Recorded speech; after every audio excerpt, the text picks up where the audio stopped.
menos de aí um mês, o nosso próximo livro, que é Mensagem de Avivamento. Glória. Né? O profético. Profético, vai ser forte. Vai ser tremendo. Tem várias mensagens ali, que é um livro de experiências que eu tive com Deus e que geraram mensagens.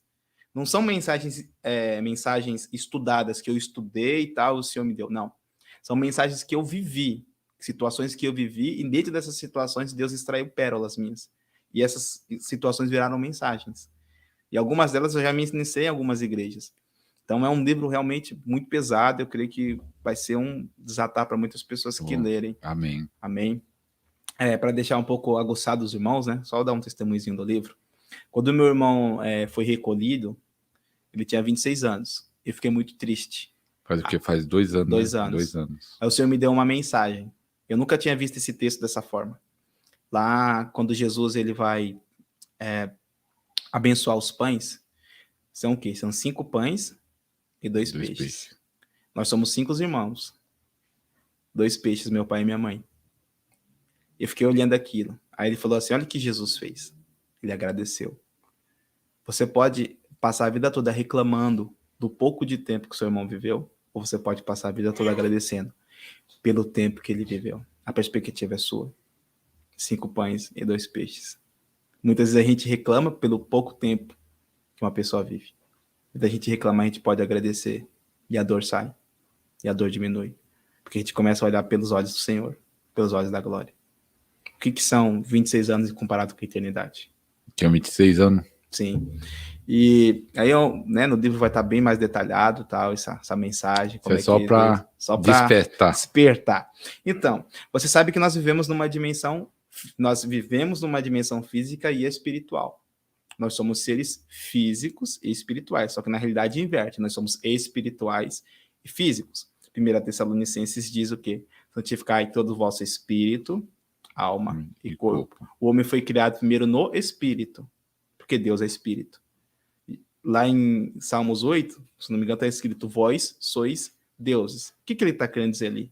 Vós sois espírito. Então Deus primeiro criou o nosso espírito, aonde? Já na eternidade. Quando Deus cria Adão, a palavra Adão no original é ser humano. Ele criou macho e fêmea. E falou o que para eles? Sede fecundo. Lá, quando ele fez isso, profeticamente ele já te criou. Profeticamente ele já criou todos nós que estávamos aqui. Ele desejou todos nós em Adão. Porque Adão é pai de todos. E Eva é a mãe de todos. Essa é uma dimensão espiritual. A dimensão espiritual. Quando Deus promete para Abraão, ele está numa dimensão espiritual, na dimensão do poder. Abraão está numa dimensão física. O que acontece? Tem que chocar, tem que conectar essas dimensões. Quem foi o único homem que conseguiu conectar essa dimensão de forma plena? Jesus. Ele é a conexão. Ele trouxe o poder criativo. Ele andava no poder criativo, porque ele conectava a dimensão do sobrenatural, que é o espírito, com a dimensão física. Nós estamos num mundo onde ele tem 3, como posso dizer? Ele tem 3 dimensões: altura, largura e comprimento. Altura, largura ou profundidade. Essa é a nossa dimensão. 2 corpos não ocupam o mesmo espaço no mesmo momento. Isso é física. Essa é a nossa dimensão. A dimensão de Deus, como é que é? Qual é a dimensão do Espírito? Não tem espaço, não tem tempo e não tem limites. Para que a gente consiga acessar essa dimensão, a gente precisa de uma pessoa dentro de nós e sobre nós, que é o Espírito Santo. Quando você sente o poder de Deus, o que você está sentindo? É a presença forte dele. E quando ele te inspira a falar, você está atraindo o quê? A criação. Deus usou a palavra para quê? Para quê? Para criar. Deus não usou a palavra para nada, a não ser para criar. Nós temos essa mesma autoridade. Jesus falou. As coisas que ele fez, nós podemos fazer maior. Só que a gente não sabe como fazer isso. Por quê? Porque quando você estiver debaixo da unção, isso já é um ensino um pouco mais profundo. A unção, ela é tangível. Você sente a unção. Você sente a presença de Deus. Na realidade, você não sente a presença de Deus, você sente o poder de Deus. Porque a presença de Deus está em tudo que é lugar. Deus está em todo o globo. Está em todo o cosmos. Por que ele não se manifesta em todo lugar? Porque nem todo lugar tem fome e nem todo lugar levanta altar de santidade e de obediência. Deus está no centro de macumbaria, Deus está na maçonaria, Deus está em tudo que é lugar. Mas por que ele não se manifesta? Porque não há interesse. Quando há interesse, você passa a sentir Deus. Deus é para ser sentido. Deus é para ser experimentado. A nossa fé, ela não é só filosófica. Se fosse só filosofia, pastor, seria campo das ideias. Filosofia é o quê? É ideia. Filo é ideia. Sofia é estudo, estudo de ideias. A nossa fé, ela não é só filosófica. Ela é empírica. Ela é prática. Jesus não trouxe só filosofia. Ele trouxe prática. Agora, pasme. Jesus, ele não andou na palavra escrita. Ele encarnou a palavra e revelou. Ele andou no rema. Por isso que ele não era entendido pelos teólogos da época e pelos religiosos. Eles estavam presos naquilo que estava escrito, só escrito. Eles não conseguiam extrair o poder que aquilo tinha, porque Jesus falou, de mim testifica, contém em mim, contém nelas o poder de Deus. Jesus disse isso. Para criar é você ter a unção e liberar. Unção e liberar. A unção liberar pela palavra. Como é que Deus criou o mundo? Pela palavra? No princípio, criou Deus os céus e a terra. Só que no hebraico, né, Bereshit bara Elohim, em princípio, com intenção. Deus não fez nada acaso. Nada acaso. Jesus, ele é o Logos. O Logos é o pensamento. Seria o pensamento, seria a ideia. O Espírito Santo, ele é o fôlego.